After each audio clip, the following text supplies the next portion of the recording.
Між беларускіх лясоў знаходзіцца касцёл, які памятае штурм шведаў. А звычайнаму хлопцу ў гэтым месцы лёгка назаўсёды знікнуць ці з'ехаць з глузду. Ведаеце, што гэта за месца? Пэўна, не. Ну дык пагналі!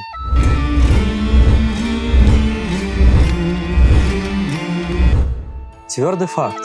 Святыня ў Камаях была збудавана ў 1606 годзе і дайшла да нашых дзён без глобальных змен, ажно з пажару канца 17 стагоддзя.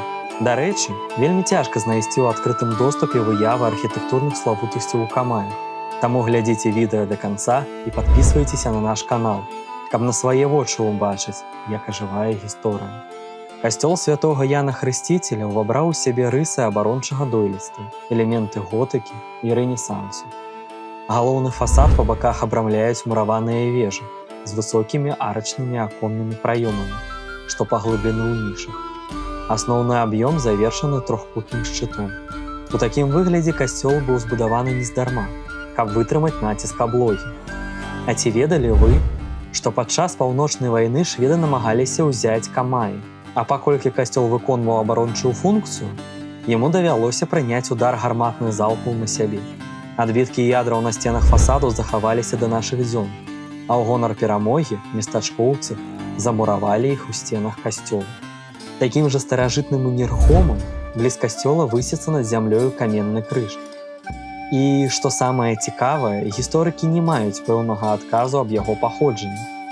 На нашу думку, самая аўтэнтычная версія, што яшчэ задоўга да 15-16 стагоддзя на месцы скрыжавання шляхоў ляжаў велізарны валун, які паводле фальклорных павер'яў пужаў нячысцікаў і не даваў ім ганьбіць чалавечае жыццё. Цягам часу і праз уплыў хрысціянства валун сцісалі да крыжа, што і па наш дзень ахоўвае маленькае мястэчка. А вы як лічыце? Напішыце сваю версію ў каментарах. Але перш-наперш менавіта хлопцам раім дагледзець відэа да канца і даведацца, чаго баяліся нашыя продкі. Каталіцкія вернікі не баяцца нячысцікаў. І вось чаму.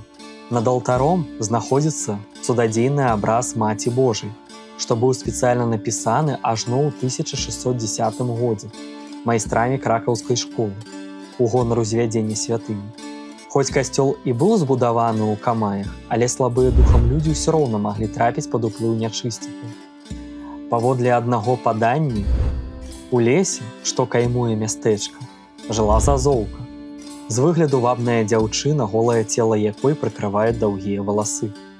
Неразумныя хлопцы, адрынуўшыя засцярогі, шлі за зазоўкай у гушчар пад яе дзіўны голас і знікалі там назаўсёды.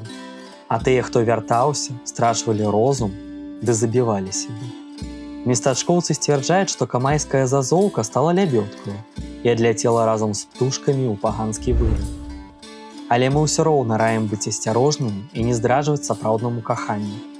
Калі вас не напалохала паданне, і вы хочаце на ўласным досведзе зведаць, ці праўду кажуць местачкоўцы, прыязджайце ў Камаі.